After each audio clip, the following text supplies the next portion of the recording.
Good morning ma'am. आज शाला सुरक्षा है ना, सुरक्षित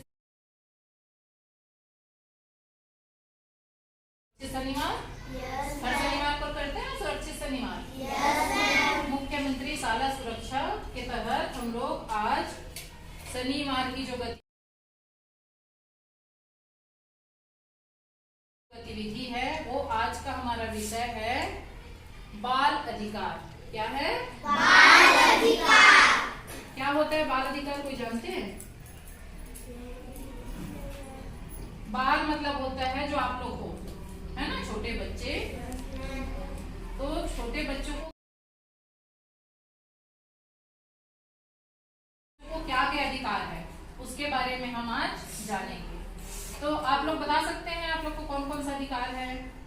जानते होंगे एक आध अधिकार। तो देखिए कुछ अधिकार हैं जो मैं आप लोग को बताना चाहूंगी।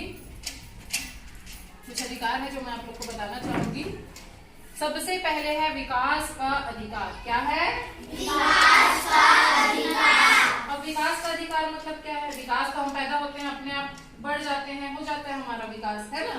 लेकिन विकास का अधिकार से यहाँ क्या तात्पर्य है कि हम छोटे हैं, है ना, जैसे ही हम पैदा हुए उसके बाद बढ़े, तो जो हमें विकास होने के लिए जो जो जरूरी चीजें हैं, पोषण है, आहार है, तो ये सब का हमको अधिकार है।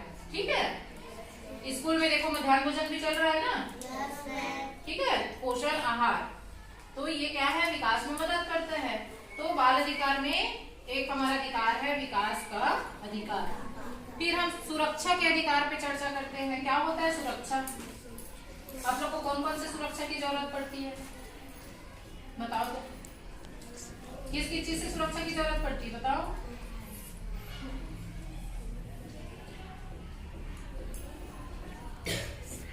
तो सुरक्षा में है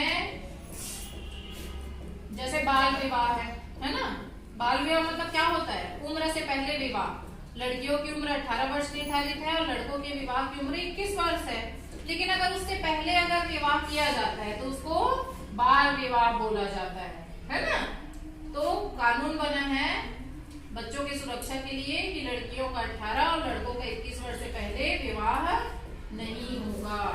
ठीक है, और एक कानून बना है बाल श्रम।